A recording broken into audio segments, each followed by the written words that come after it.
classes, social slime, they don't matter, genocide. Sick from water, sick from air, making money, they don't care. Caesar shit, force of air, fuck them back, it's only for they bomb. They shoot, they kill, they massacre, rape, they burn the kids. No one makes countries laugh to your face, fight and die, cause God forgives.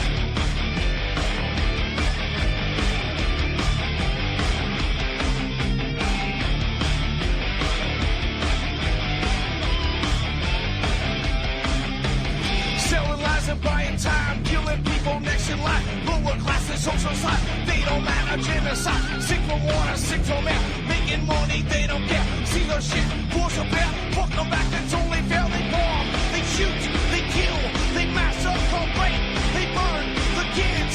No one makes countries lie to your face, fight and die, cause God forgives. Yeah. Coming back around again.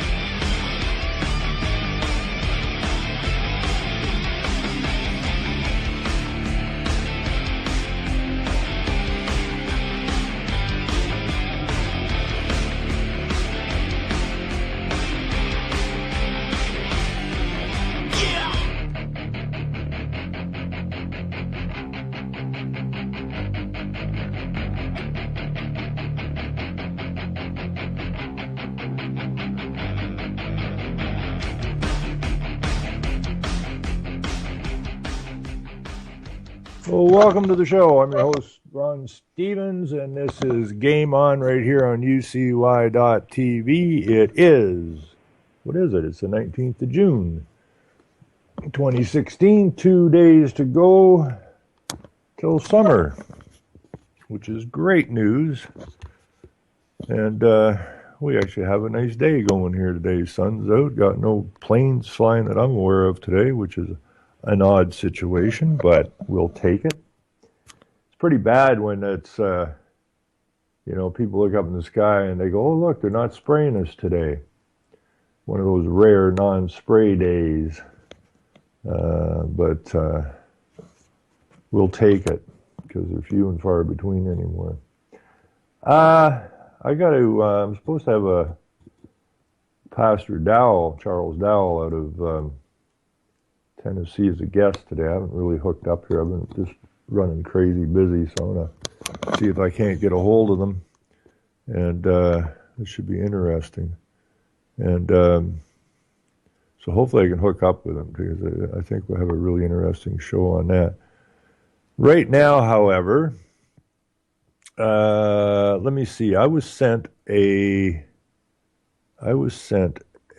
article. Not an article, a study today. I was sent an article today from way back in the 90s. I'm going to stuff this in here into the chat because we all know the weather. I mean, they did weather modification during the Vietnam War to keep their supply routes wet and whatnot. But this is called, some of you may know this, I don't recall seeing this before, but it was sent to me late last night or early this morning. Weather is a force multiplier. Owning the Weather in 2025 is the name of the paper. It's called a research paper presented to the Air Force 2025 by Colonel Tamzes J. House, Lieutenant Colonel James B. Neer Jr., LTC William B. Shields, USA, Major Ronald Clemento, Major David M. Husband, Major Ann E. Mercer, Major James E. Pugh, August 1996. Has a disclaimer here on the paper. 2025 is a study designed to comply with a directive from the Chief of Staff of the Air Force to examine the concepts, capabilities, and technologies the United States will require to remain the dominant air and space force in the future. Presented on 17th of June 1996, this report was produced in the Department of Defense School Environment of Academic Freedom and in the interest of advancing concepts related to national defense. The views expressed in this report are those of the authors and do not reflect the official policy or positions of the United States Air Force, Department of Defense, or the United States government.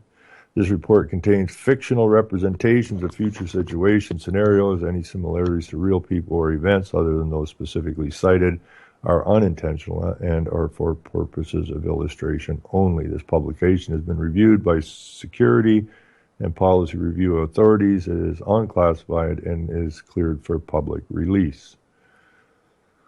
So basically, it's like the Rockefellers do. They build scenarios. And I wish people would go to the Rockefeller Foundation and just put in scenarios or put in something like that. Search it out, you'll find it. This is what they always do. They make scenarios up. Problem, reaction, solution. Create a problem, build scenarios for possible results to solve the problem. And then we end up with what we have now, chaos. And these things are specifically built to create chaos. Anyways, acknowledgments. We express our appreciation to Mike McKinn of Air War College, who provided a wealth of technical expertise and innovative ideas that significantly contributed to our paper. We are also especially grateful for the devoted support of our families during this research project. Their understanding and patience during the demanding research period were crucial to the project's success. Executive summary. In 2025, U.S. aerospace forces can own the weather by capitalizing on emerging technologies and focusing development of those technologies to war-fighting applications. Such a capability offers the war fighter tools to shape the battle space in ways never before possible. It provides opportunities to impact operations across full spectrum of conflict and is pertinent to all possible futures. The purpose of this paper is to outline a strategy for the use of a future weather modification system to achieve military objectives rather than to provide a detailed technical roadmap. A high-risk, high-reward endeavor, weather modification offers a dilemma not unlike the splitting of the atom. While some segments of society will always be reluctant to examine controversial issues such as weather modification, the tremendous military capabilities that could result from this field are ignored at our own peril. From enhancing friendly operations, can't see this morning. From enhancing friendly operations or disrupting those of the enemy via small-scale tailoring of natural weather patterns to complete dominance of global communications and counter-space control, weather modification offers the warfighter a wide range of possible options to defeat or an adversary. Some of the potential capabilities a weather modification system could provide to a warfighting commander-in-chief are listed in Table 1.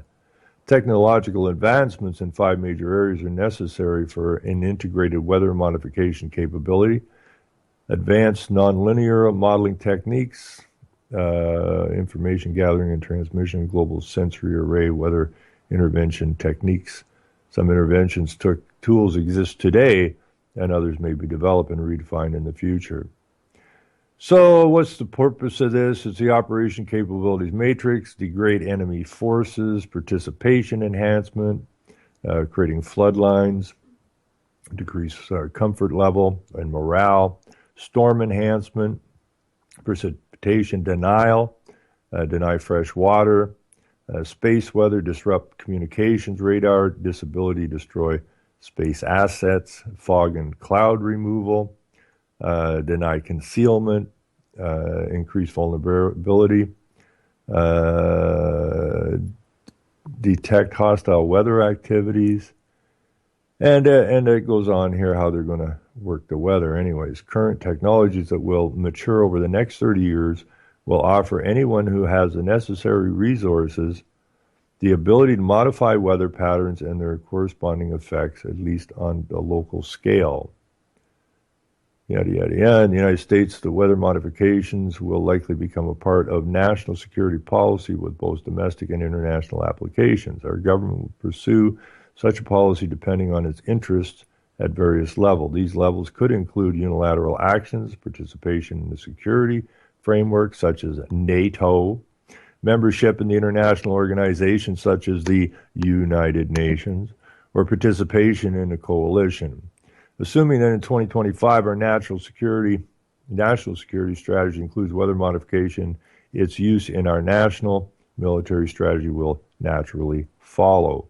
Besides the significant benefits and operational capability would provide, another motivation to pursue weather modification is to deter and counter potential adversaries. In this paper, we show that appropriate applications for weather modification can provide battle space dominance to a degree never before imagined. In the future, such operations will enhance air and space superiority and provide new options for battle space shaping and battle space awareness. The technology there waiting for us to pull it all together. In 2025, we can own the weather. Well, hook up with NATO, hook up with the United Nations, okay? We have a global spring program going right now, which you could consider weather modification. We've seen storm fronts coming at us, and then the planes get up and start spraying, and all of a sudden we ain't got no rain. So are they using it? Of course they're using it. And who are the enemies? We're the enemies. Why are we the enemies? Because the Earth is overpopulated, according to these lunatics. So while they might be spinning it on or spinning it out as something to provide safety for the people of the United States or whoever,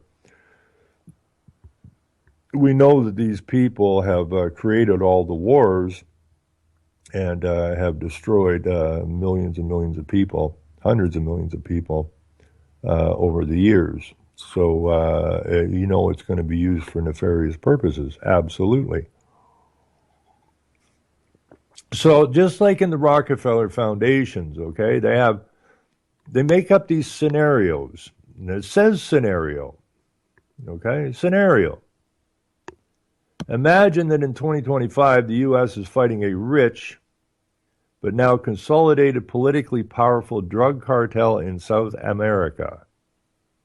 The cartel has purchased hundreds of Russian and Chinese-built fighters that have successfully thwarted our attempts to attack their production facilities.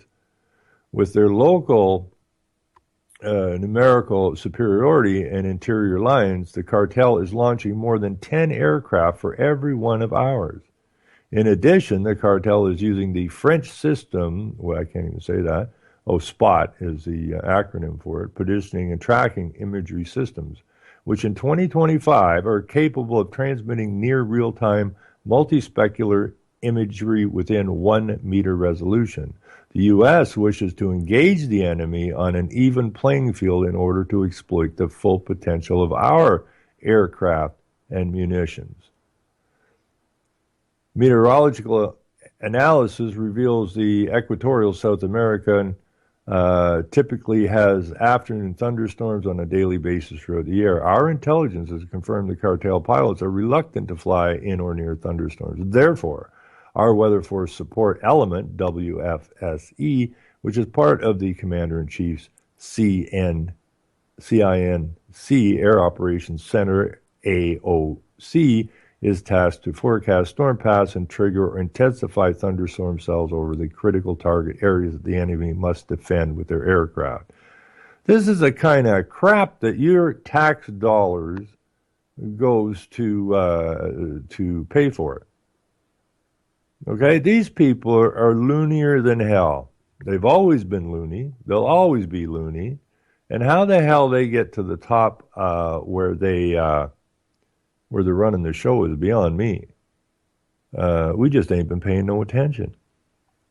We got sucked into the hug the flag and stuff, and didn't pay any attention to what these clowns are up to. Now, I was going to stop reading here, but I see the word Canadian in this thing, so I'm going to read down until we hit that and find out what they're all about. In 2025, uninhabited aerospace vehicles, the UAVs, are routinely used for weather modification operations by cross-referencing desired attack times with wind and thunderstorm forecast and the spot satellites projected orbit. The WFSE generates mission profiles for each UAV, yada, yada, yada. Prior to the attack, which is coordinated with forecasted weather conditions, the UAVs begin cloud generation and seeding operation. Now, you might want to call those cloud generations and seeding operations, that we call it. I suppose people call it chemtrails and geoengineering today. And it's been going on for a hell of a long time. And this is supposed to be over enemy territory they're doing this. Well, apparently we're all enemies of the state. So maybe that's why they're spraying your city. UAVs disperse a cirrus shield to deny enemy visual and infrared surveillance. Simultaneously, microwave heaters are created or create localized I can't even say that word, scintillation, to disrupt active sensing via synthetic aperture radar, SAR, systems such as the commercially available Canadian Search and Rescue Satellite-Aided Tracking, SARSAT, that will be widely available in 2025.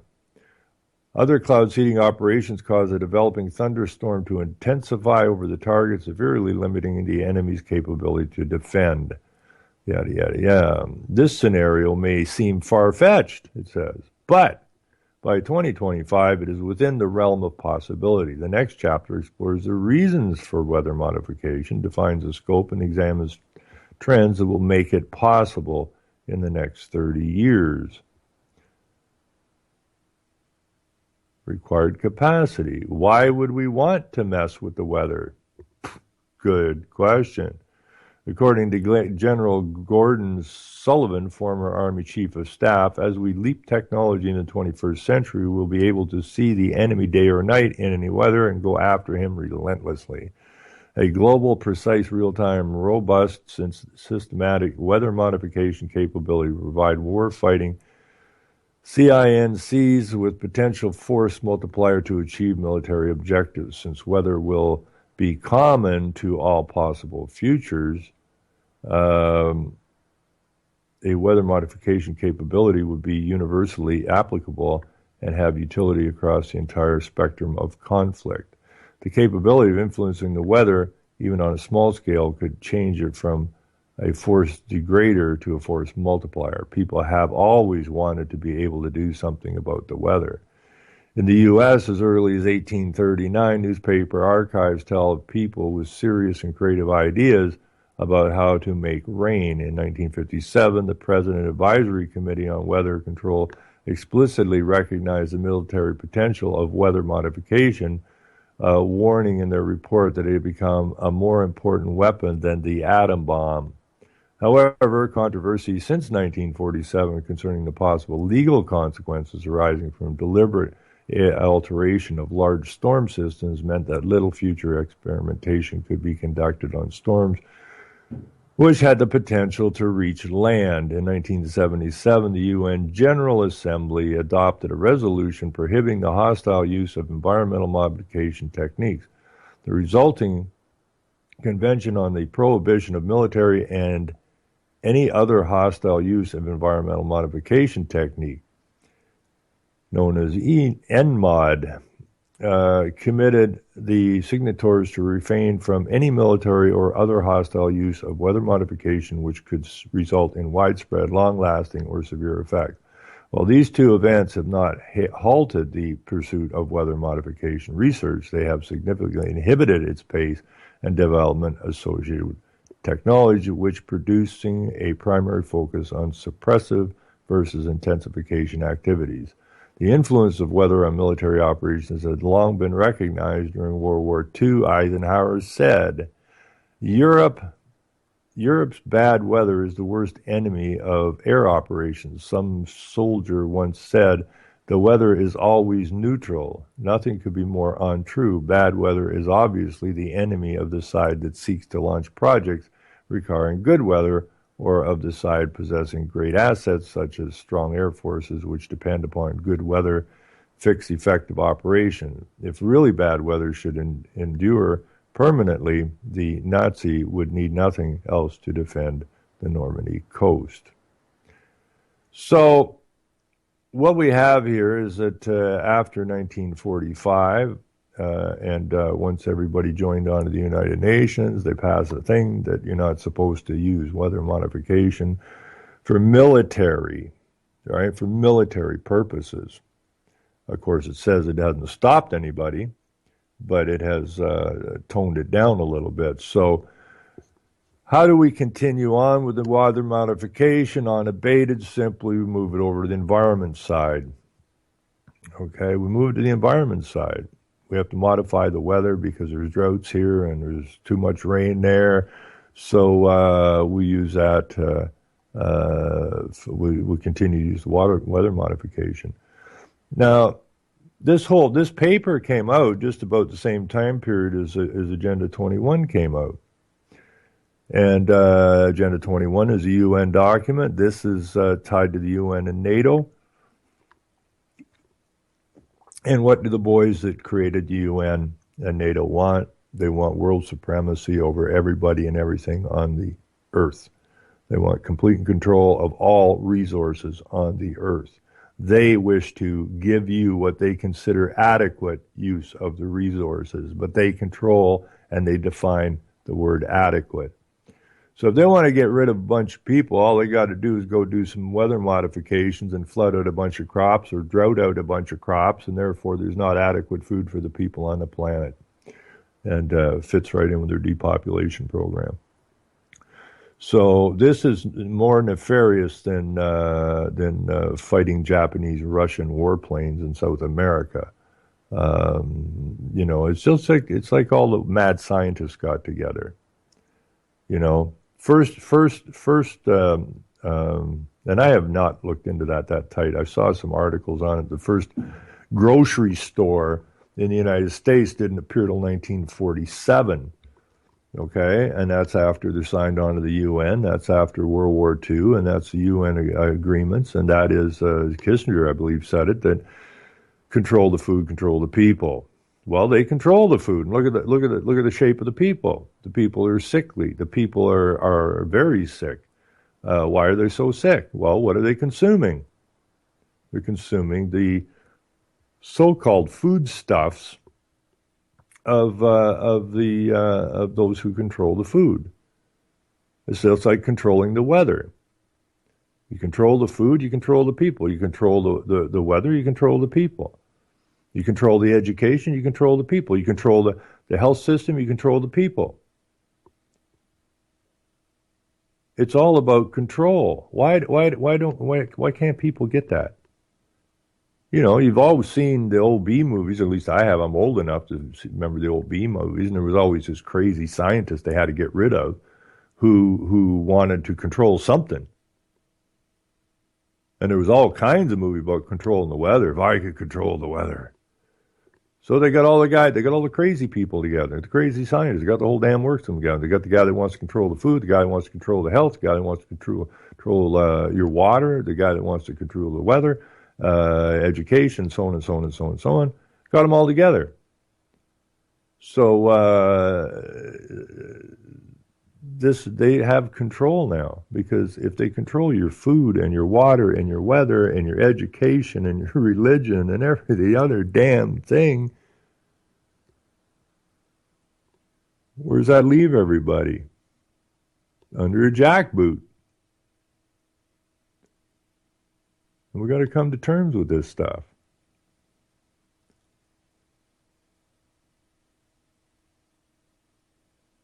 By 2025, the world... Well, let me go back up here a little bit. By 2015, which is last year, advances in capability modeling techniques, information tracker will produce a highly accurate and reliable weather prediction capability validated against real-world weather.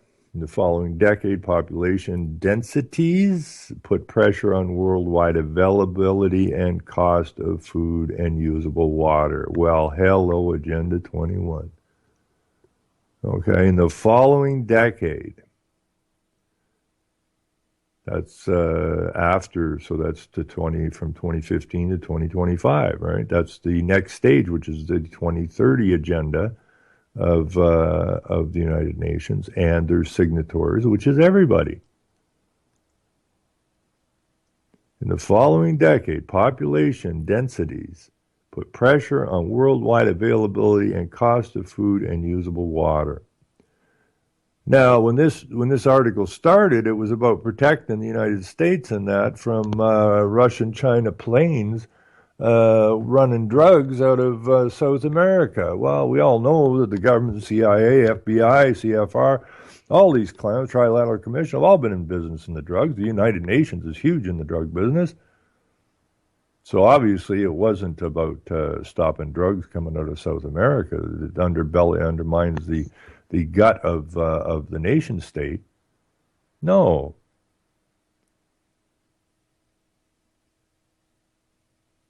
It's a population densities putting pressure on worldwide availability and cost of food and usable water. Massive life and property losses associated with natural weather disasters become increasingly unacceptable. These pressures prompt governments and other organizations who are able to capitalize on technological advances of the previous 20 years to pursue a highly accurate and reasonably precise weather modification capability. The increasing urgency to realize the benefits of this capability stimulates laws and treaties and some unilateral actions, making the risks required to validate and refine it acceptable. By 2025, the world or parts of it are able to shape local weather patterns by influencing factors that affect climate, precipitation, storms, their effects, fog, and near space. These highly accurate and reasonable, precise civil applications of weather modification technology have obvious military implications. This is particularly true for aerospace forces, for while weather may affect all mediums of operations, it operates in ours. The term weather modification may have negative connotations for many people, civilians and military members alike. It is thus important to define the scope to be considered in this paper so that potential critics or proponents of further research have a common basis for discussion. In the broadest sense, weather modification can be divided into two major categories: suppression and intensification of weather programs. In extreme cases, it might involve the creation of a completely new weather patterns, attention or control of severe storms, or even alienation of global climate, the alteration of global climate on a far-reaching and or long-lasting scale. That sounds nice, doesn't it? Alteration of global climate change on a far-reaching and or long-lasting scale. In the mildest and least controversial cases, it may consist of inducing or suppressing precipitation clouds or fog for short times over a small-scale region. Other low-intensity applications might include the alteration and or use of near space as a medium to enhance communications, disrupt active or passive sensing, or other purposes. In conducting research for this project, the broadest possible interpretation of weather modification was initially embraced, so that the widest range of opportunities available for the military in 2025 were thoroughly considered. However, for several reasons described below, this paper focused primarily on localized and short-term forms of weather modification and how these should be incorporated into warfighting capability. So even though in 1947 they signed agreements and letters of intent that they wouldn't use it for military purposes, so they moved over to the environmental side so they can continue their experimentation without being seen as being a military operation. Just my thought. Extreme and controversial examples of weather modification, creation of made-to-order weather, large-scale climate modification, creation and or control or steering of severe storms, where research is part of this study but receive only brief mentions because in the author's judgment, the technical obstacles preventing their application appear insurmountable within 30 years. If this were not the case, such applications would have been included in this report as potential military operations, despite their controversial and potentially malevolent nature and their inconsistency with standing UN agreements to which the U.S. is a signatory. But it goes on, because even though these countries are part of the United Nations, and you're being directed by the United Nations, this stuff goes forward. Why? Well, because the United Nations is the United Nations is just another tax-exempt foundation. They don't pay taxes. It's a group of very rich, very evil, very nefarious people who wish to control the world. And in order to give themselves credibility, they got together under the umbrella of the organization called the United Nations, was put forward as the greatest attempt by humanity, which are animals. They very rarely ever see the word man in a UN document. It's always about humanity. Humans are color of men. Similar like to, but not. Therefore, they can wipe out a bunch you don't worry about. It's just culling the herd, so to speak, because you're a overproduced animal, and you threaten the environment, and you threaten other animal habitats. So anybody that still thinks the United Nations has your interest at heart, well, you will figure it out sooner or later. So there's a whole bunch of stuff in here. This looks like a fairly long document. I don't know how many pages it is. 52 pages. Chapter 3, System Description. The Global Weather Network. Don't we have something called the Weather Network that tells you all kinds of weird stuff now? And I'm going to buzz down through. Oh, look at that. All the weather's connected in the charts. Applying weather modification to military. Oh, here we go. Here we got the holy jumpins. There's some pretty interesting graphs in here and pictures. I'm just going to buzz down here a little bit and see. Chapter 4, concept operations, precipitation. For centuries, man has desired the ability to influence precipitation at the time and place of his choosing. Until recently, success in achieving this goal has been minimal. However, a new window of opportunity may exist resulting from fundamental or new technologies and an increasing world interest in relieving water shortages through participation enhancement. Consequently, we advocate that the DoD explore the many opportunities and also the ramifications resulting from development of a capability to influence precipitation or conducting selective precipitation modifications. Although capability to influence precipitation over the long term, more than several days, is still not fully understood. By 2025, we will certainly be capable of increasing or decreasing precipitation over the short term in a localized area. Look up in the skies, folks. Look up in the skies. And what do you see flying around up there? Well, modification planes.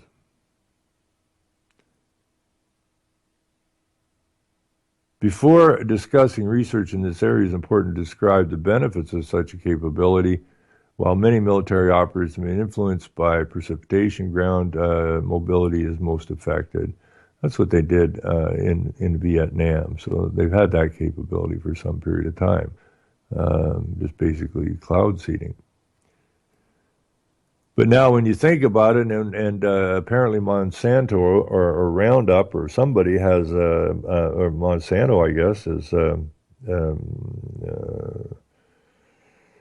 aluminum resistant seed. And why would they need that? Well, what are they spraying out of the skies? Apparently, there's a lot of aluminum, barium, all that kind of stuff coming down on us. So again, they control the food system fully. Why do they raid organic farms? Well, they don't want the competition. Okay, what did they do way back in when they starved out the farmers in Ukraine and that? I mean, they took the food from the farmers and starved out millions of people. So you're still after the food. If you ain't got no food, you're in trouble. And they're raiding these, raw milk farmers, raw egg producers, anybody that's growing actual edible food. They got them on the hit list because they don't want you to have the ability to get good food. They've been destroying your food for so long, and your ground for so long that they don't want you getting food. They just don't want you to have the capacity to have healthy food. Now, they sell it to you all the time in the media and that all these new technologies and that are there for your benefit. Nothing could be further from the truth. If they were for your benefit, I mean, the scenarios they make up, they made up the same scenario type of nonsense when they built the seed vaults.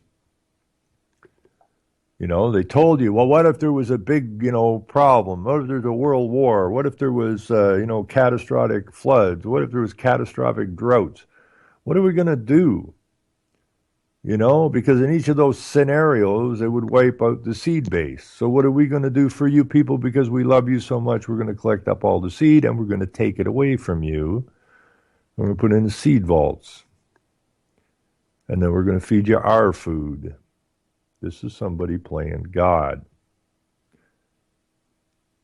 They talk about the environment all the time. We got to be careful about the environment. Oh my God, it's climate change and that. Well, these are the clowns that want to change the climate. The climate is cyclical. It always has been cyclical.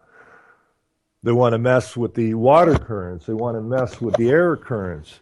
Who again is screwing up the environment? You and I. We don't have the capacity to screw anything up. But we're funding these guys that do have the capacity to screw things up. And this has to stop. It really, really has to stop. So they go through all these different scenarios that they wish to create, can create, hope to be able to create: storms, fogs, droughts, floods. So militarily, they can, I think there's some stuff in here about the ionosphere as well, probably. Near space environment would ensure space superiority by 2025. That near space, I would take it, is the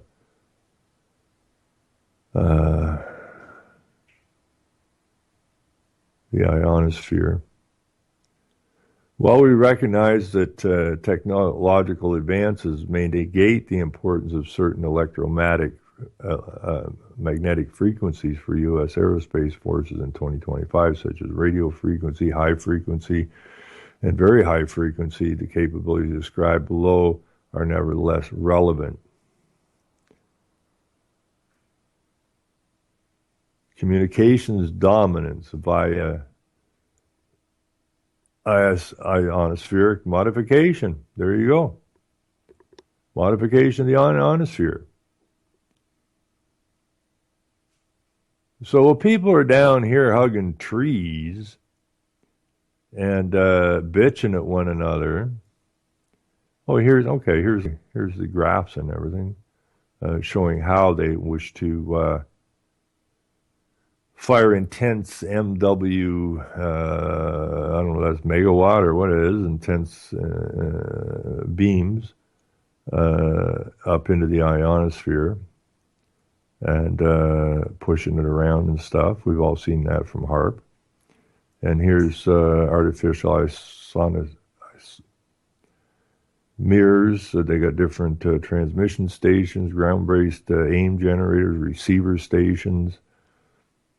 You know, it's not you throwing your banana peel on the ground that's the problem.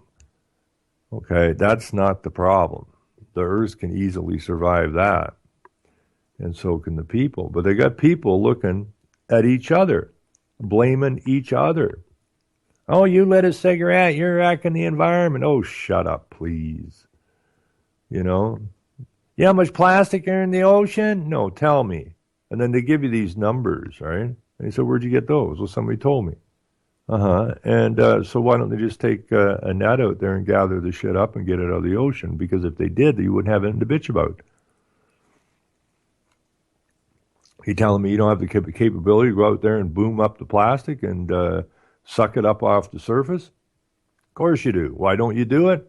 Well, because then you got nothing to sell the public. You got no scenarios to sell them.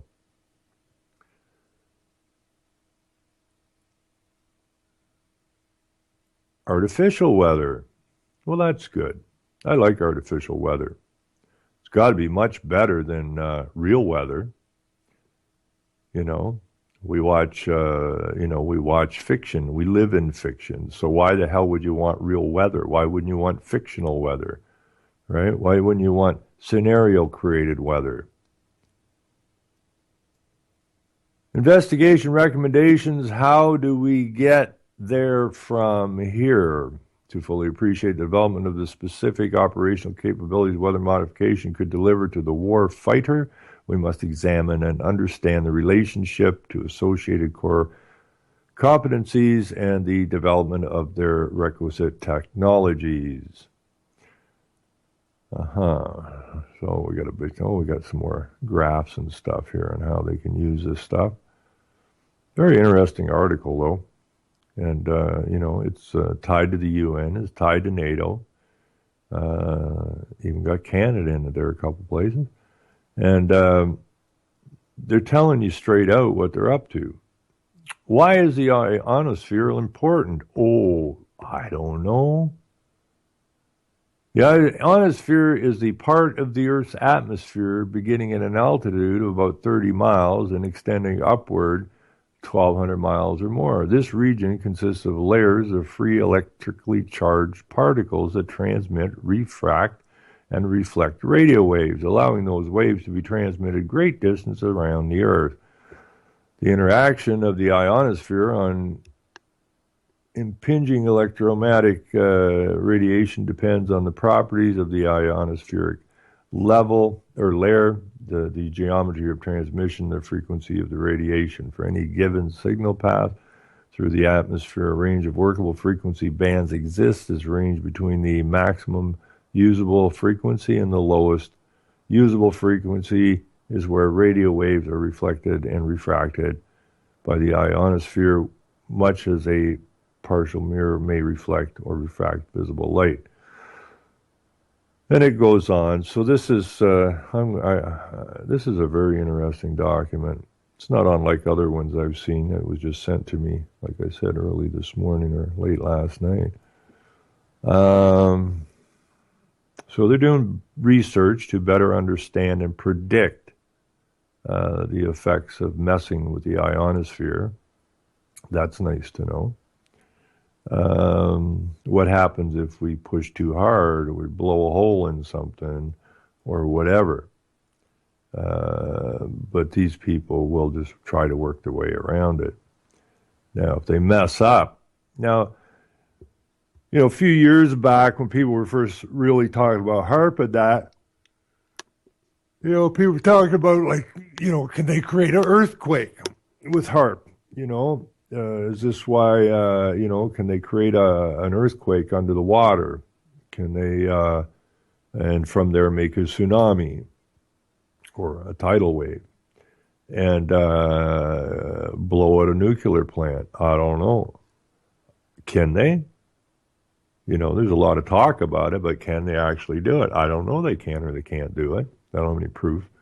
But we have lots of different situations that hardly seem normal that go on. So this is your tax dollar at work. And your military is not your military. Okay, this goes out to especially to the people in the United States. Your military is not your military. Okay, your military is the global military. You're paying for it, but it's not about protecting America. Okay, America and the United States are two totally different entities. And you've been a slave to the United States, you, the American people, just like me and the rest of the people that live here in this place so-called called Canada. We've been slaves to these corporations, no different than the slaves in the Middle East and that a long time ago, the Roman slaves. We are slaves to benefit the corporation, plain and simple. Okay? At least back then people knew they were slaves. Today, not so much. And therein lies the problem. Now, there's another thing here that, if I can dig this up, that I want to. I've mentioned it many times about plagiarism, and that is the stealing of your name and the stealing of a child. And when I was talking to the guy from the supervisor from the census group, he agreed that we are still under Roman rule, and the census is a Roman way of collecting data, which we still use today. And so when I looked at plagiarism, and I've been punching that around for a while, see, we were born free. We were born free.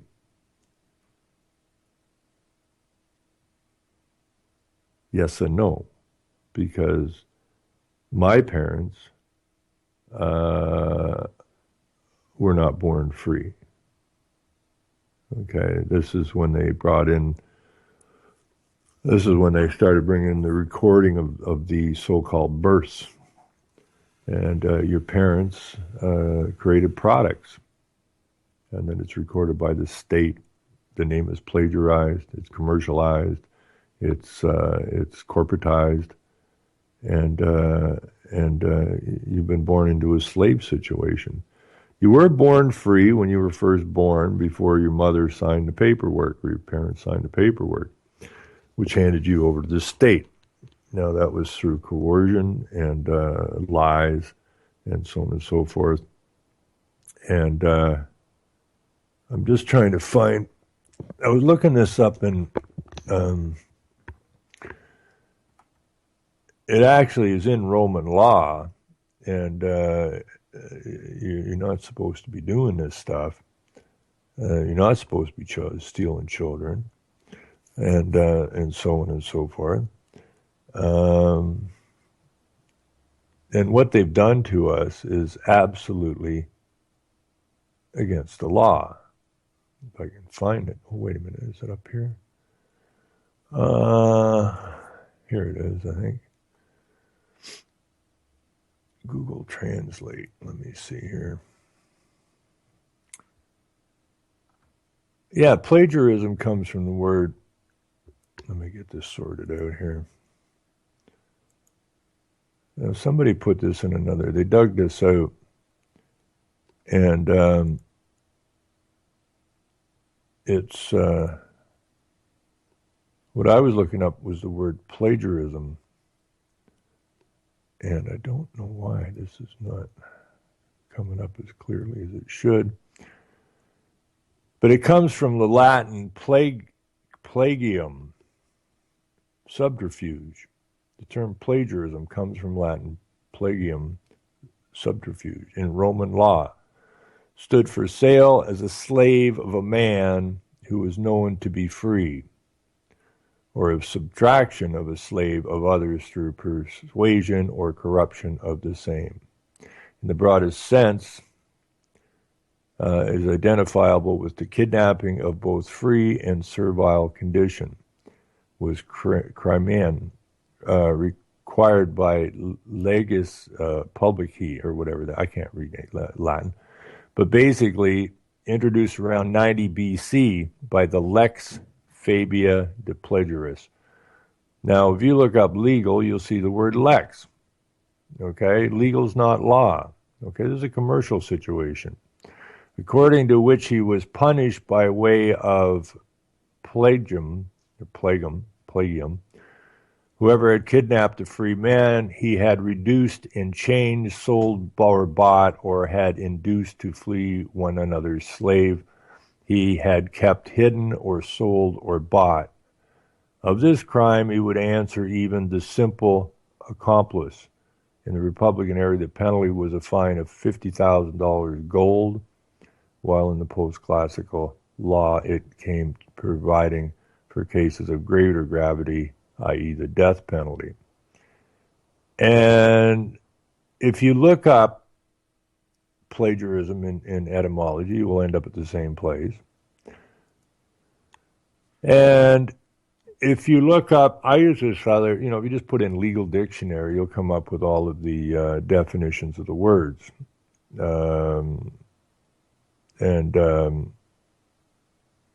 Subterfuge is deception used to achieve an end, tied to get her to sign the contract by subterfuge. That's what they did to your mother. They got your mother to sign the frickin' contract through deception. And deception is a fraud, and it's against the law, so we all have an opportunity to get out of the corporate legal system and get back to law. It's the only road out, other than a massive bloodbath. Subterfuge, something intended to misrepresent the true nature of an activity. They come to your mother and your father or whatever, and they go, we want to register your child because you'll get benefits, i.e. the baby bonus will help you look after the costs of the baby's diapers and food and formula, all this kind of stuff. That will entitle you, signing here will entitle your child to free public education, and so on and so forth, right? It will give them the ability to work, and they will have legal rights. Not lawful rights, legal rights.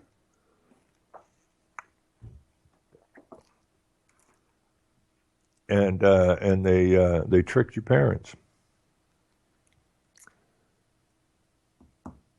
The deception, a misrepresentation, deceit, a misleading falsehood, trick, dodge, ploy, shift, maneuver, deception, evasion, pretense, pretext, ruse, duplicity.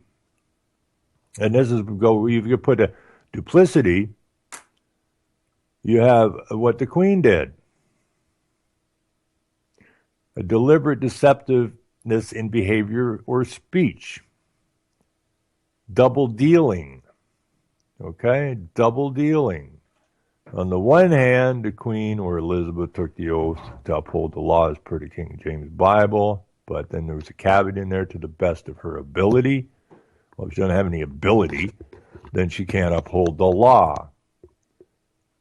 The duplicity is at the same time, she's at the apex of legal and political systems, which are both corporate. So we say, look at the Queen's going to uphold the laws per the King James Bible. Well, how can she uphold the law of the King James Bible and at the same time be the apex of the political and legal systems, which are both corporate? It's a deception, double dealing, which makes your government and every government out there de facto. They're liars. They act in bad faith. And they say you have to be honest. When in fact, what you got there is you've got the dishonest telling you that you have to be honest. Plagium in law, the crime of kidnapping a child. It's pretty straightforward. It's also mentioned in piracy, plagiarism. Okay? If you go to piracy, that's who your government is. It's who your government is. In law, piracy is robbery on the seas within admiralty jurisdiction. So it goes from the Roman law to the law of the sea. So, and that's what we're under. It's all corporate. It's all commercial. It ain't got nothing whatsoever to do with law. You, my friend, are a slave. And it's time we come to realize that. It's time that we stand up against it. It's time we call these people out. It's time we take back our lands. It's time we take back our freedoms and get to work on this thing. Time is a wasting. It is very much wasting. And that's what we have to do, plain and simple. Or it's not going to get better. There's a PDF from the, I forgot to put that in there, the PDF for that weather modification. I'm sure some of you have already read it. I never seen that particular one before, but it is most definitely laid out the same as the Rockefeller Foundation does their things, and all these other tax-exempt foundations do their thing. They use scenarios. They make crap up. That's what they do. They make crap up. And then they find the response they want, which they already made up as well. Then they sell it to you through their idea of NATO, United Nations, all these people that care so much about your safety and the safety of the people in the world. Absolute freaking lies. And you're the slaves that are building this stuff. So who are we going to point the finger at? We're going to point the finger at those that are doing these nefarious evil things to us? Or are we going to point the finger at us that we're stupid enough to be enslaved? It says somewhere in the scriptures, let no man deceive you. Well, we got deceived. Big time. You know, they deceived our parents with their benefits, coerced them into signing these things without giving them full disclosure as to what they were doing. They sold the children. No different than a black man on a slave block way back in whenever, 1600s, 1500s, wherever. Nothing different. And we're all given a monetary value. And that value is bought and sold out there in the exchanges. You are a slave. And you ought to be right ticked off about it. What the hell you want to be a slave for? You work at whatever it is you work at, and they take your labor and benefit themselves with your labor to further control you.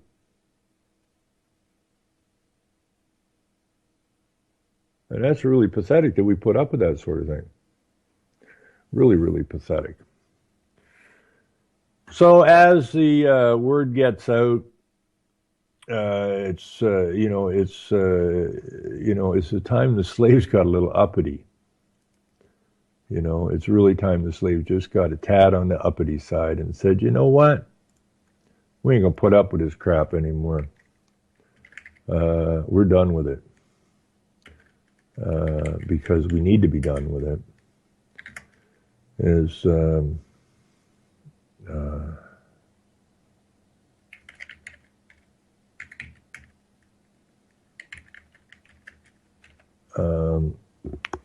we just have to be done with it. I'm going to try now and see if I can get a hold of my friend Steve, who has Pastor Dow of his place in Canada here out of Tennessee for the weekend. I'm going to see if I can't hook up with him and get him in here. I had a chat with him a few days ago, Pastor Dow, and I did interview, oh God, I'm so bad with names. I did interview, what's his name? The wild man out of Harlem, big black guy. Manning, Pastor Manning, yeah.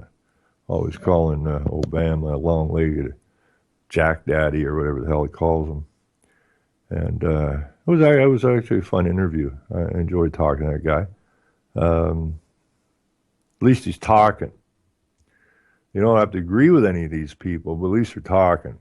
You know, they're trying to shake things up, trying to rock the boat a little bit. And I don't understand why slaves are the way they are the slaves. I saw a movie the other night. I don't watch many movies at all. I never have time for them. If I do watch a movie, it'll be just, this movie. I don't know, it's called Durango or something. It was a black guy, a slave, and he ended up working with a bounty hunter.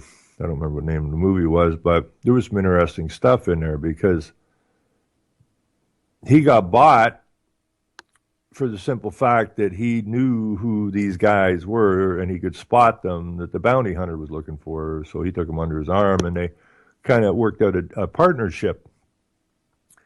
And there's really a story about the slave starting to get how this thing operates. And he was risen above the field slave, if you want to call it that. And it was almost like, the movie kind of reminded me of, the old Clint Eastwood spaghetti westerns. And there was a lot of the same kind of thought processes going through this movie. But there was one part in particular where he was being dragged off to a mine just near the end of the movie, and they had a bunch. They were got him roped up and running behind the wagon with the other slaves in it. And he started talking to these guys and saying that he was actually a bounty hunter, and he had these guys that could make a lot of money off the bounty. But he's black, and the guys in the cart are black. And the white guys go over to the guys in the cart and says, this guy says he's not a slave. And he's tied up like a slave. He's going to the mine like a slave. You guys are slaves. You're in the wagon. This guy's saying he's not a slave. And they go, no, he's not a slave. And the white guys are kind of looking and going, huh? These are all slaves. He ain't no slave. He's a bounty hunter. Okay, so what's the difference between the guys in the wagon and the guy running behind? They're all slaves, but these guys don't recognize that slave as a slave. Why is that? Because he mentally took himself up above slavery. Another scene in that movie where they're talking and DiCaprio or whatever is saying, went down to where the slaves are and we're completely surrounded by black faces. And there's a few of us and there's like hordes of them. The question is, why didn't they just kill us? Good question. Very good question. Now, the downside of this movie, if you sit down and look at it overall, it is a message of the blacks to kill the whites. That's really what the message is about in the end, which to all my black brothers, don't get sucked in. Just like I keep telling the rednecks, don't start shooting. Okay, this is their chaos. This is their order out of chaos. They use the movies, they use the sports, they use entertainment, they use everything to separate us and get us at each other's throats. It ain't our throats we're after. It's their throats that we're after. Okay? We're looking at the wrong enemies. We are not each other's enemies. We have been made to be each other's enemies. Again, it's a spiritual, psychological war, and we got to get up above that. But the question is, why didn't they just kill us? We're outnumbered by a long shot. Because mentally, they're slaves. It's not that there's not enough of them. It's not they're not strong enough. It's a mental thing. It's a psychological thing. It's a fear thing. And we got to get by that. We have got to get by that fear scenario and that slave mindset, that, well, they'll do whatever they want, there's nothing we can do about it attitude that has been drilled into us since the day we were born. That we are subservient to the slave owners. It has to get put right. The only way we're going to get peace on this earth. It's the only way that you're going to get freedom on this earth. But that word freedom scares the bejesus out of most people. Because that word freedom means you must be responsible.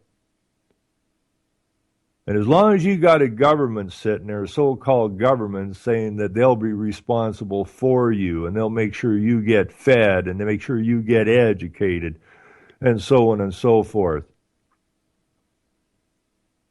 it's mentally too easy for people to stay in slavery.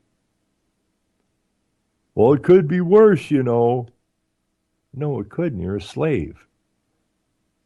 It can't get any worse than that. You're a slave. You didn't make the decision to be the slave. They sold you right after you were born into slavery, of where you remain today. You got accustomed to the slavery, so that the slavery seems normal.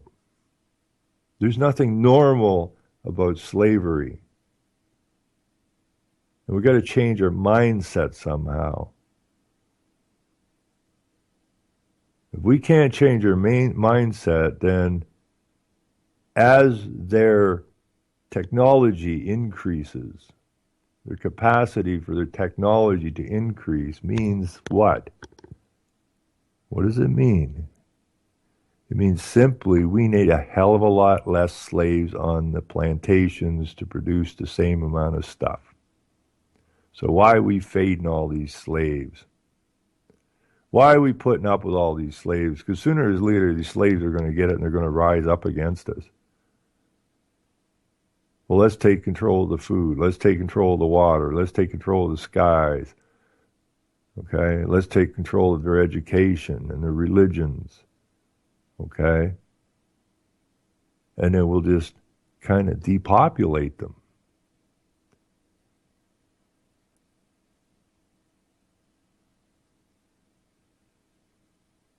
Culling the herd.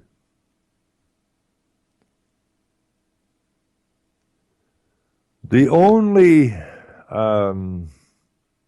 group of people that I am not impressed with, I mean, these people that come across our borders, they come across our borders because they're encouraged to be coming across our borders by the very people that say they are in charge of the immigration into our lands. Why'd they open the border? Because they want to destroy the society. Why do they want to destroy the society? Because if they destroy the society, then there's nothing to stand up against them.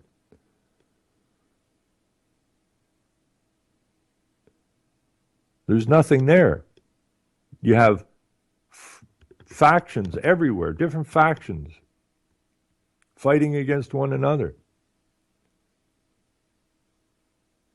There's nothing there to stand up against the treasonous so-called government that's in play here. There's no solidity. There's nothing solid. There's nothing that could be called upon. There's no power left in the so-called society. There's no like-mindedness left.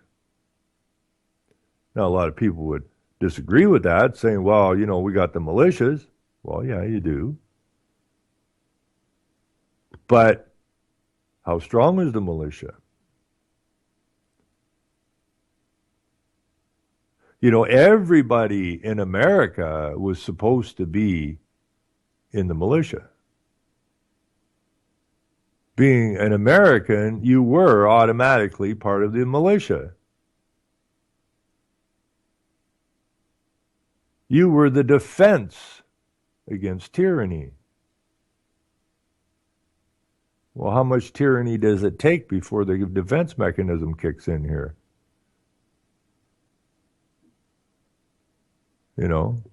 Going up and taking a little building up in Oregon is hardly what I would call a defense of the nation. The building didn't do anything to anybody.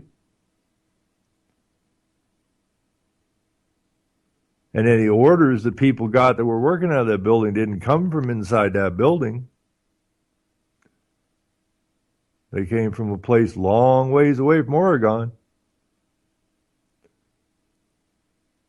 You have to set your sights on a whole lot bigger targets.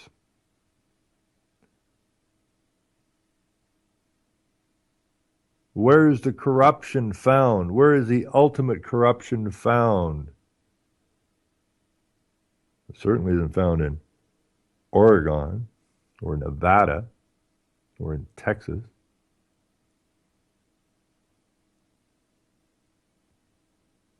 I mean, the only target really for the American people is the place that's not even part of America. It's not even part of America. It's the head office of the corporation that runs America, that enslaved the people of America. What did they used to do in the old days when lawyers came into the colonies? They ran their asses out. They were the pariah. They were the bloodsuckers. They were the gnats. Get them out of here. Why the hell did you think we left the old world? To get out from underneath of the tyranny. We came here for freedom. Get these lawyers the hell out of here. I can't remember, it was the 13th Amendment or whatever. You weren't even supposed to allow a lawyer into government. Now they run the damn thing. They run the government. They set the rules. They write the legalese into the jargon. And jargon is words, the language of a society, of a private group of people used to deceive and gain advantage over others. And people still go, I'm an American, I'm proud of it. Well, be proud to be an American, but do not ever be proud to be a United States citizen. I'm proud to be a slave, Baba. I would do what the boss man said all the time. I get a whooping. You know what? The whooping, like, it's bad, man. You don't want to get a whooping. You do what the boss man say. Slavery. People don't like me using the N-word. Well, I hate to break it to you. I don't care what color you are. You're a nigger. Be a yellow nigger, red nigger, white nigger, black nigger. You're all niggers. Because you're all slaves.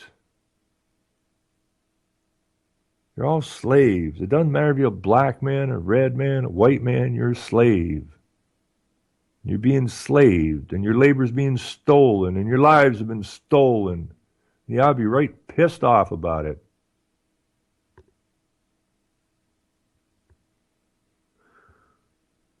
We best stand soon. I go way back in history, and there's some proud moments, as far as I'm concerned, back in the 1200s when the villeins, as they called them, the people, the commoners, the masses, the slaves, finally took a serious look around, wondered what was wrong with their lives.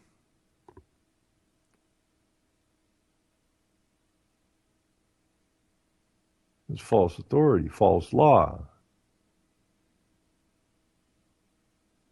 And what did they see? They saw the lawyers.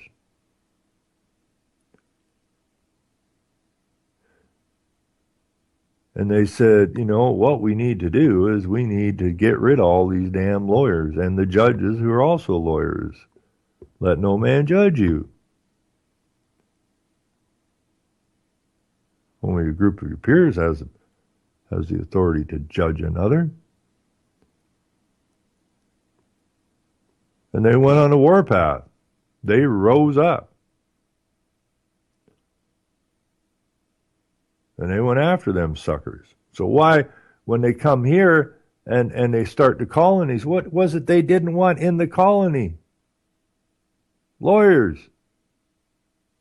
What did Shakespeare, old Bill, say? First. Not second, not third, not fourth, not fifth, not 10th or 12th or 27th on the list of things to do. First, kill all the lawyers. Now, why would he say that?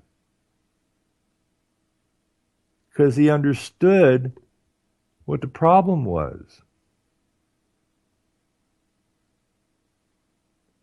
They have a secret society, which the Bar Society is basically a secret society who came up with their own rules, told the kings how they could, through the manipulation of language, take control and bleed all the people and turn them into complete slaves forever. A combination of the lawyers and the bankers. Now we got trouble. We have a false monetary system. We have false law. We've had our status changed from man to human. Had our law changed status from law to legal. These are languages and the doings of the slavers.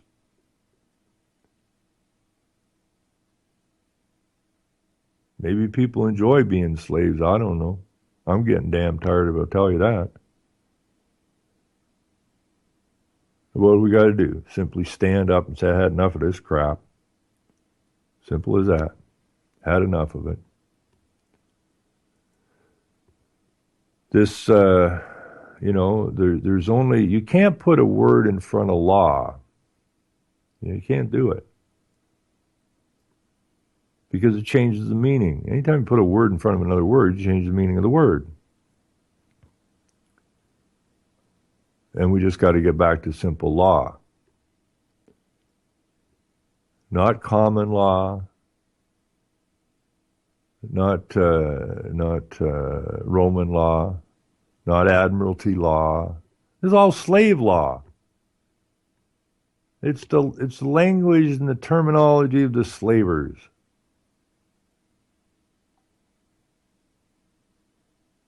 And we're the slaves. You know, people, well, I ain't no slave, I'm a citizen. Well, that makes you a slave. No, it doesn't. I'm free. No, you're not. You're free to do as they tell you to do, boy. If you don't do what they tell you, boy, you're going to the woodshed. And we'll give you a whooping.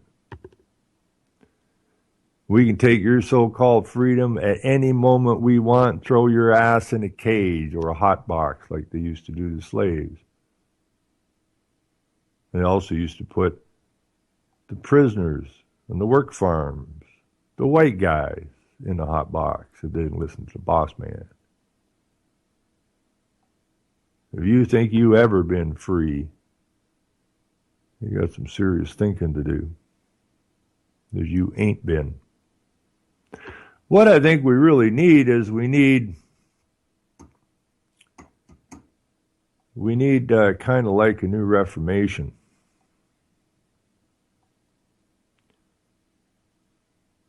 Is what we need. When good old oh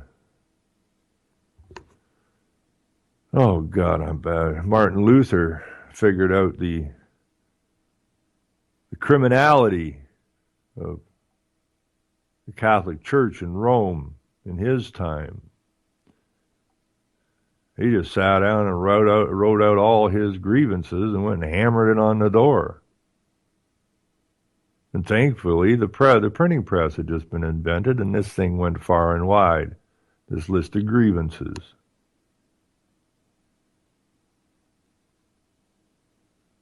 And all hell broke loose, unfortunately. But we're beyond now. We can do this much easier and much more constructively. We don't need a bunch of bloodbaths to get this accomplished. We just need to make a decision and stand up and get things done. Now, I don't know what happened to Pastor Dowell here. I don't know.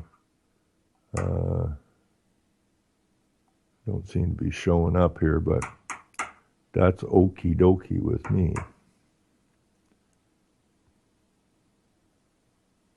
What I should do, I suppose, if I see, I took a bit of a bitch slapping last night from, is he not even in here today? There he is. There he is. So what I should do right now is invite Doc to give me a shout. He laid a bitch slapping on me last night after the show and called my ass out. But I think he was having some of the happy juice last night. And I don't blame him, right? I got no problem with it. I understand people's frustrations. I understand them very well. And I know some stuff has happened to people that has been very negative to their livelihoods, as has it been to mine. But, during the show last night, it got a little off track. And that's why I don't really like discussing religion too much, because it disintegrates into a nonsensical fight or whatever. And it's the same with history. We had last night had Duck on and that Stephen from Orlando, which was okay, which was fun. I actually enjoyed the hell out of that show right through to the end. But then you got into a discussion that really kind of disintegrated near the end there of, Putin's a good guy, said Stephen, and Hitler's a good guy, says Duck, and now we're going down the tubes here, because it just has to disintegrate. But I still enjoyed the hell out of it. I like that. I got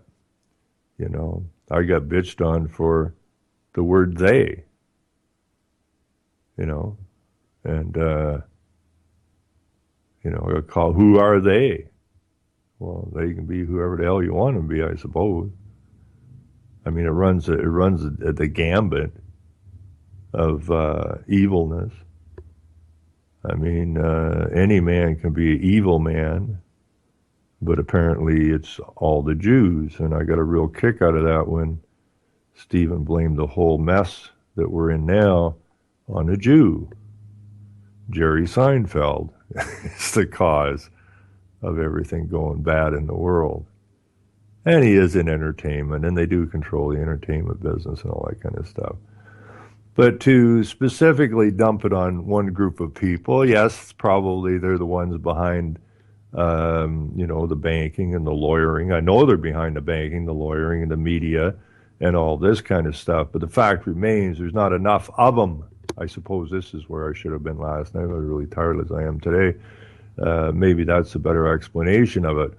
While they may have been behind the nefariousness that created the lawyers and the bankers and really put the slave chains on everybody else, is the fact that there are not enough of them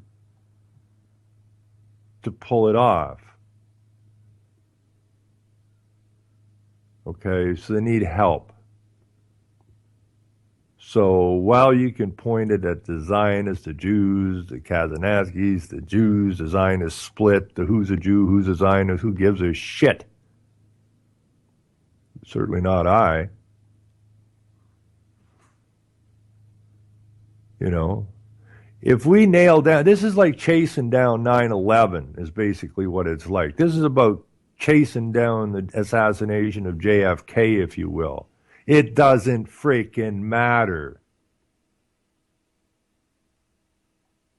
It's about like all of this nonsense about these scientists that deny climate change and those who are behind climate change, and they argue over the data incessantly for 20, 30, 40 freaking years. It doesn't matter.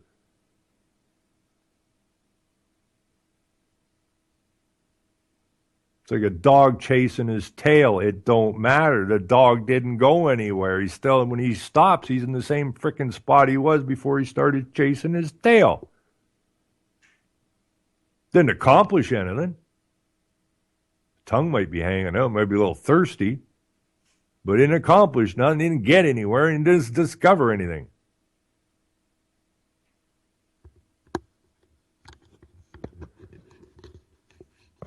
So when I say they, you can put whoever the hell's name you want on they, as far as I'm concerned.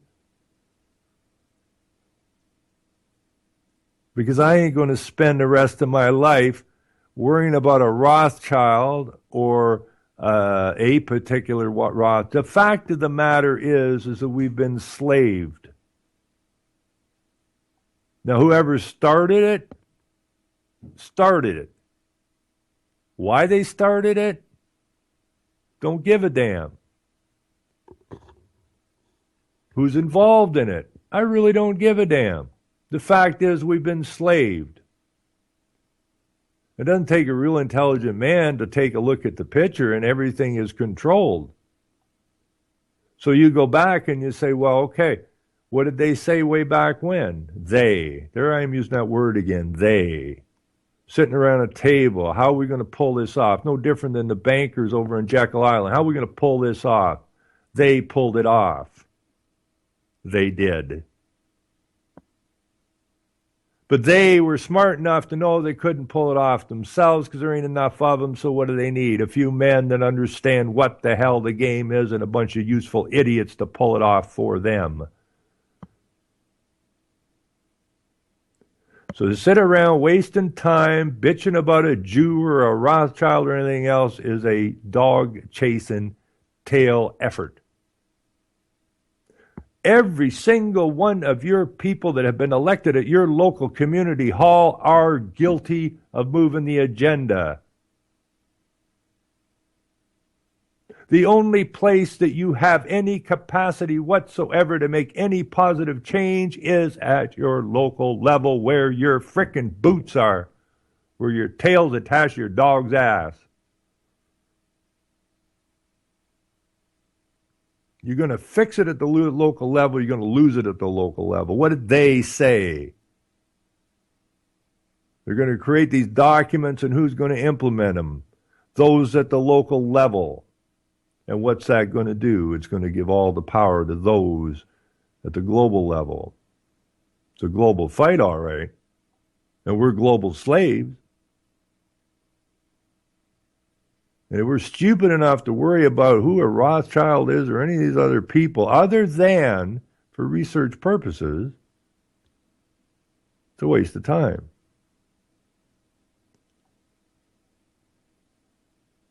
Everywhere you people live, you have a local city council or a local town council or a local village council.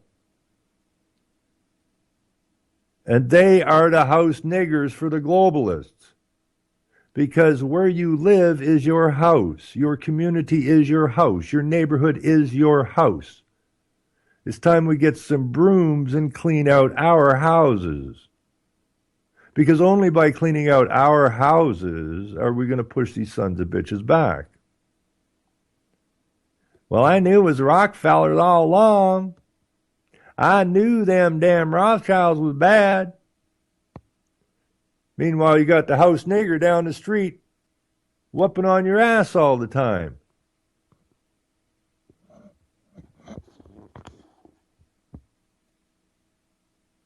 So we got to come to terms with some of this stuff. So that was my backhanded apology to Chris Duck. I hope he gets it. I think he will. I think he had a couple of beers last night, which is fine with me. Everybody should have a beer once in a while. And I understand the frustration levels of people. You know, I'm frustrated to hell. But I'm also absolutely positive that we're going to win this. If I ever had any doubt we weren't going to win this, I wouldn't have been doing this. I would have been gone out there filling my pockets. Because I wouldn't have give a damn about anybody else. It ain't hard to go fill your pockets. All you got to do is make a decision. Are you a moral man or an amoral man? If you're an amoral man, then you're quite happy in the legal system, which is an amoral system. You're quite happy taking advantage of people through deceptions, deceit, and paper thievery. And you can do very well very quickly.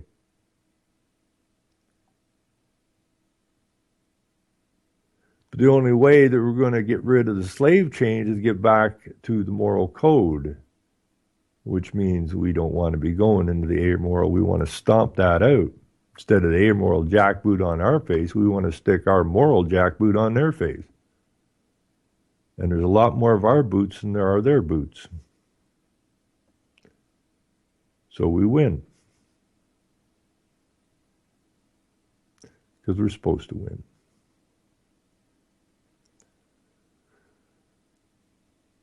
It is because of the Rothschilds that we have house niggers beating on us. Not really. Not really. If it wasn't the Rothschild, it'd be somebody else. Okay? It would be someone else.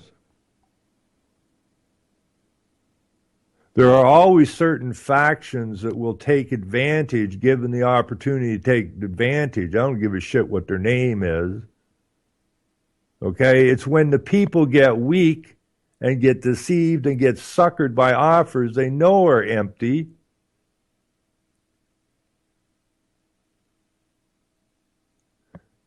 But they allow someone else to be responsible for them. Okay, they're giving up their right of responsibility, their duty of responsibility to someone else, regardless of what their name is, regardless of what their background is. That's when you get stomped on.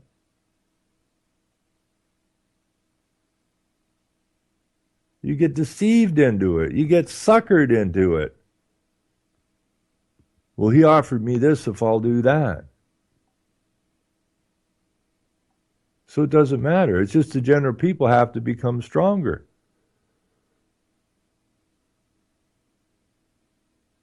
You know, if you look up in the legal dictionary,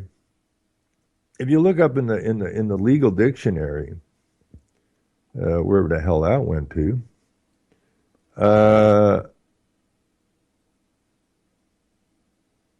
okay, we were given responsible government.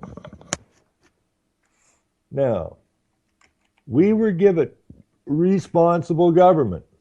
That's what they told us. Responsible government. Yahoo! Sounds good to me. Sounds good to everybody.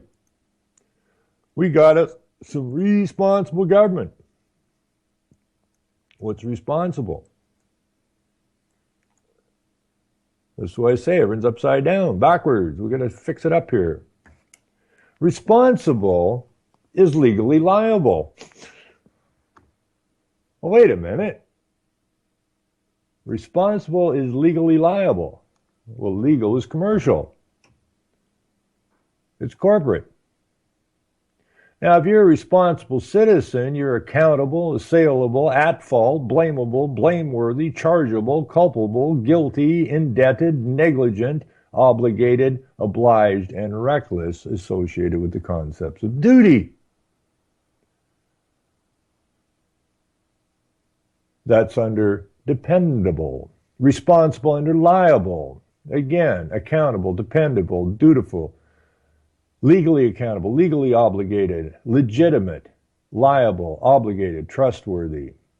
See also actionable, amendable, blameful, blameworthy, bound, competent, culpable, dependable, diligent, liable, loyal. If you look up loyal in etymology, what's the word that pops up right away? Legal. Moral, normal, reliable, sane, solid, sound, and true.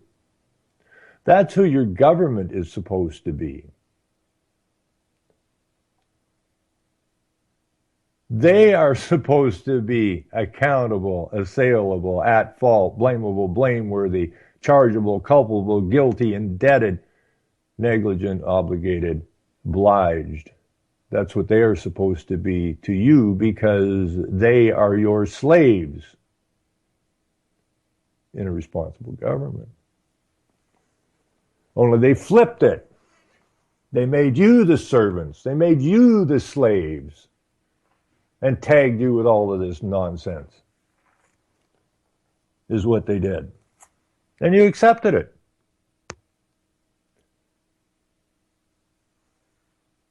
Now, if you put in irresponsible,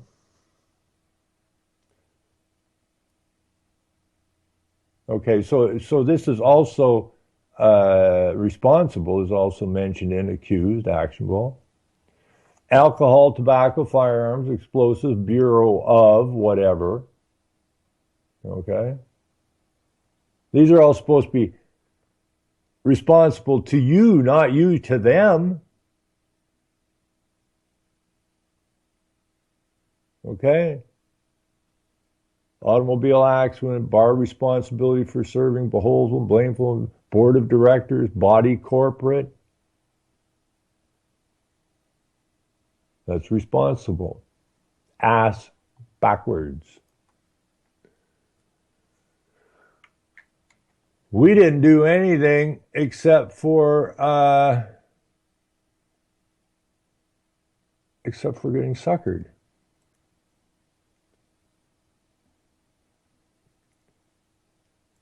Now, if you look at irresponsible,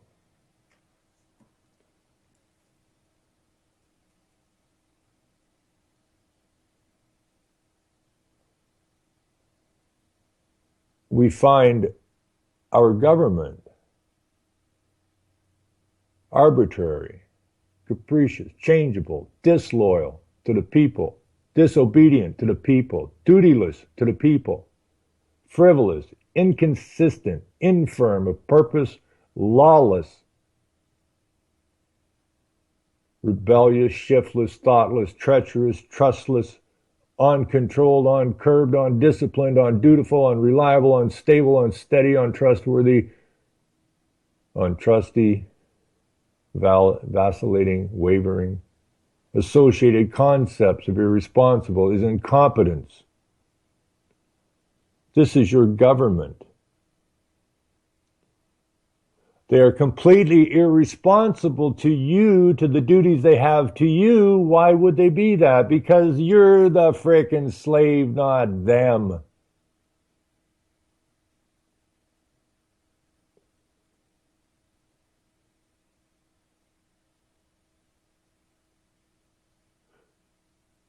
We have to right the ship or the boat. It's up frickin' side down.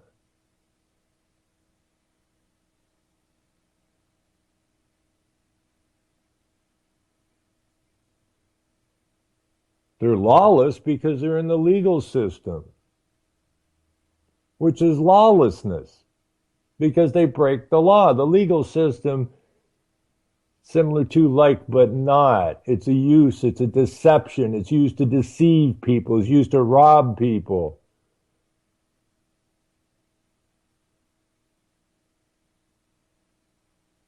We allowed them to slave us. They are supposed to be slaved by us. And that's what we got to do. We got to flip this around so they are in their proper position. They are the slaves of the people, not vice versa.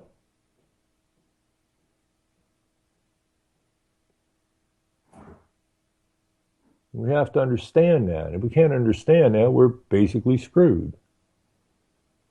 I mean, I had an old guy one time that was in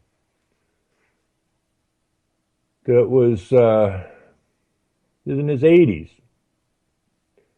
They're slamming windmills up around here. That's when I really got concerned about my fellow man. How spineless and mindless it actually become. Allow themselves to be run over like this.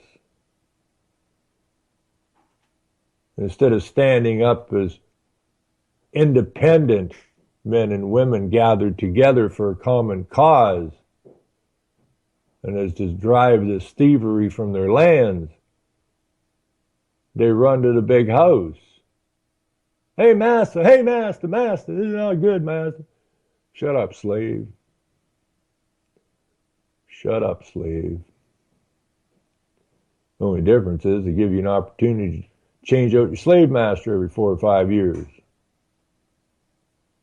The slaves don't understand. The slave master is in the same house that you kicked the last slave master out of. He's still the slave master, and you're still the slave. And the slaves expect a different outcome. Duh.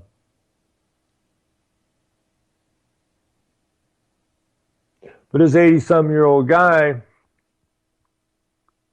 his grandpa or great-grandpa, I suppose his great-grandpa or whatever, busted these lands open originally, put a farm there.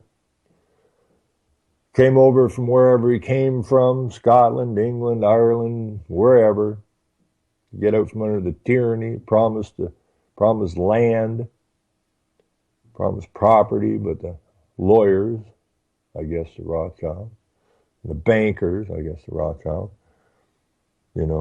got together with the king and cut a play here that, we can give them property, but we'll control it because all property is an abstract concept made up in our minds to enslave these dumbasses that think they're getting out from under the tyranny.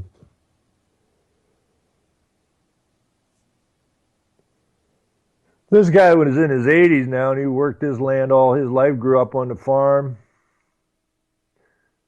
He's about to get inundated with a couple hundred windmills or something around him, and the word is the price of your property is going to plummet once these things come in here. Your saleability is going to go down. So he was some upset about this whole situation. These were his lands. These are what his grandpa, great-grandpa, whoever struggled and opened up and built a profitable business out of this situation. He was in a badass mood about it. I called him up, we had a chat about it for a bit. Then I told him I'd like to come out and interview him, shoot some film. So when I called him up to make the arrangements, I mean, he was pissed when I was talking to him on the phone the first time about how the interlopers just come in and destroy people's lives and livelihoods by these so-called statutes and regulations implemented by this so-called responsible government. It was maybe a few days, maybe a week went by before I got back to him about coming out to film him. And his attitude had completely changed. He was now prepared to sell his property and take upwards of a 50% loss. Now, why would you do that? I thought I finally found somebody old enough and wise enough, still had a backbone in him. He said, you can try to fight City Hall, you can't fight them. And I'm old now, and I don't waste my time. I'll just roll over. That's made me sick. Sick to my bloody stomach.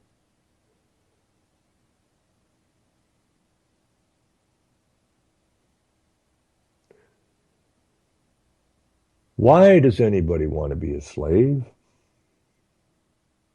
Is it easier? In some ways, I think it is easier.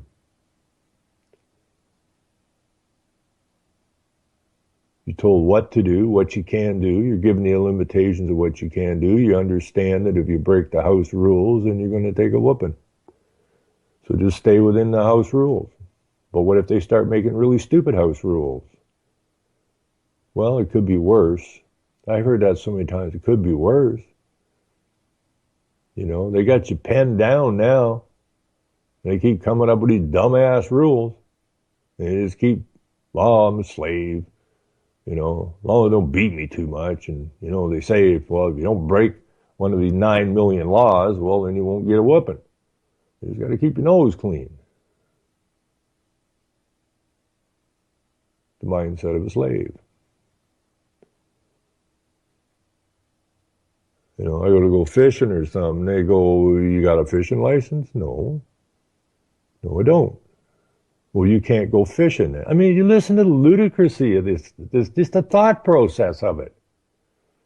If I have a license, can I go fishing? Oh, yes. But if I don't have a license, I can't go fishing. No. It's the king's land or the queen's land. You can't just go take the queen's fish. You have to pay for it. You get a license. You pay the queen or the crown or whatever you want to call it. And then they'll give you permission to go catch a fish. Really? And if I don't go get a license and I go catch a fish, oh, you're going to the shed, boy, you're going to get a whooping. They take your vehicle, maybe your house, give you a big fine. Why is that? We didn't have a license. How freaking ludicrous is this? Totally ludicrous. Why we put up with it? Because we're slaves. Well, it's the law, they say. It's not the law. It's called corporate business. There's no law saying you can't go get a fish. The law, in fact, says you can go get a fish. Take what fish you need and leave the fish for the rest of the people so they can have the fish that they need.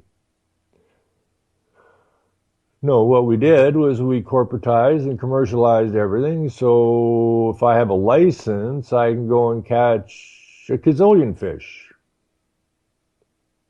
and sell them to everybody else. Well, wait a minute, didn't you take my fish? No, I had a license to take that fish, therefore it's my fish, and then you have to buy that fish back from me.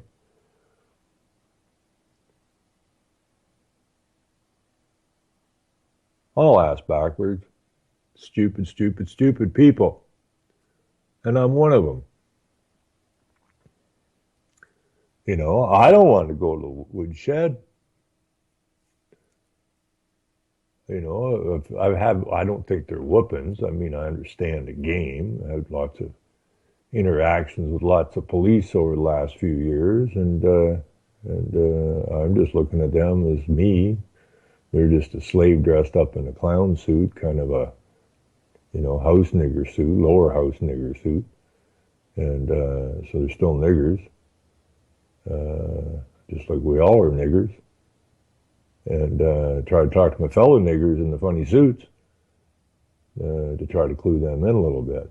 There's absolutely no point yelling at these clowns because they don't know much. So our job is to try to help our fellow slaves in understanding what exactly they're entrapped in.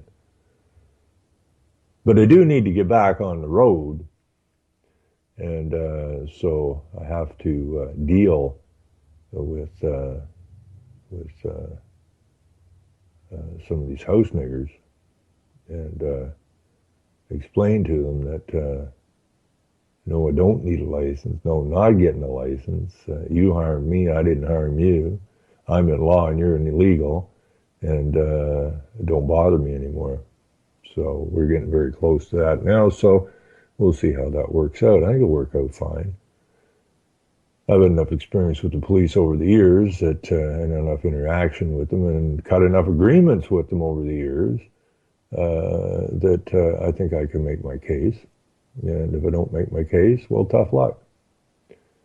Because you are interfering in my ability to make a living and feed my family. And you have no authority whatsoever to do that. So we'll see how that works out. And we'll go from there. So, if you're ever wondering who they are, it's Rothschild. Apparently. So we've been told. But they are a very large group. They are at your local level. You know. And I don't think the mayor of my local area is a Rothschild. Although a lot of people think that she's a guy in drag. She's not the prettiest woman you ever want. So maybe she's self-identifying as something she's not. I don't know. But she's broken every rule in the book, broke every law in the book, and is working extremely hard to continue to implement the agendas of those who set up the United Nations. And I'm sure I know there's all kinds of Rockefeller connections to it, and I'm absolutely certain there's all kinds of Rothschild connections to it as well, right? And then the spider web goes out from there. So, but it is the local level. It's always been the local level because it's where you live. Okay, so they're making all the rules and regulations the same in every local level. There was a time, where you would have rules and regulations. I mean, where it really ticked me off is when they started, when I was a kid, the native people were savages. They're not civilized, okay? What they're saying is that they were free people, okay? They hadn't been enslaved yet. That's all. They're savages. Oh, we haven't enslaved those people yet? Well, we need to go turn them into citizens. Well, they want to be citizens. Well, in terminology of Warburg is, they're going to be citizens either through consent or conquest. They can take their pick. I don't really care. So some of the native groups succumbed easier than others, and some basically through coercion, and that ended up consenting to their slavery, and others fought it to the death. And I see UN documents from time to time. There's still 50 or 100 million people by their estimate on the earth that have never been documented yet. They aren't civilized yet. We can't use them as monetary instruments yet. That's not the reason. The reason to have that the big, we have to do our best to civilize these people. It's not for the benefit of them. Is to turn them into commercial entities that they can trade with their friends on the exchanges. Period. The last thing you want to do is be civilized. The last thing you want to do is be responsible. Okay?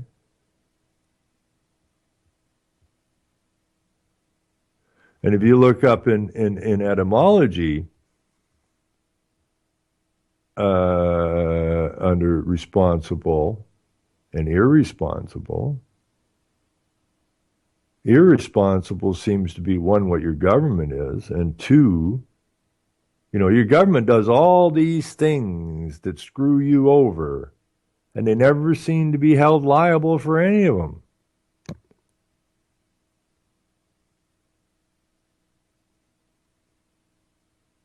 Because they're disloyal to the people, they're disobedient to the people, they have no duty to the people,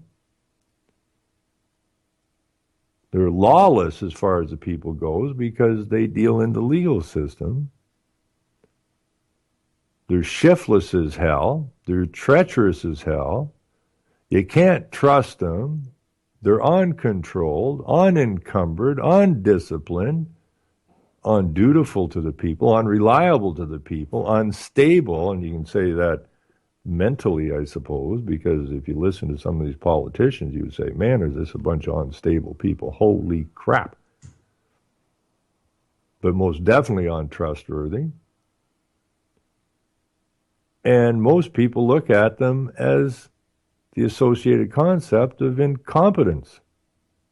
How can these people be so incompetent?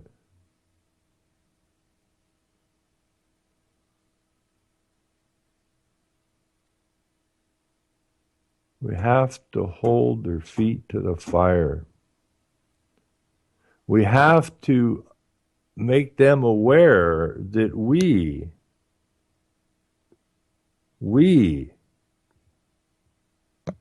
not they, are the ones with the power.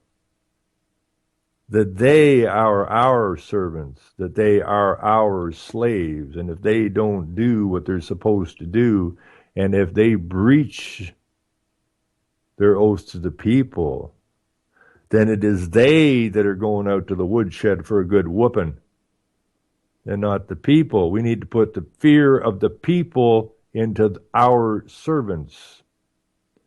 And if the servants ain't serving, then the servants get yanked out of there, give them a whooping, throw them in a hot box, and if they still don't straighten out, well, there's lots more that we can put in their place.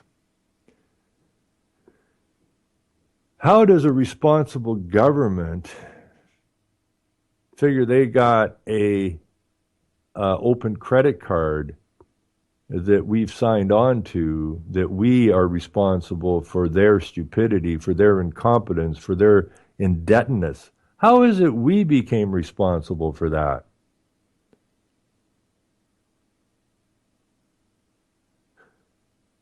These servants are supposed to be competent so that they don't put us in debt.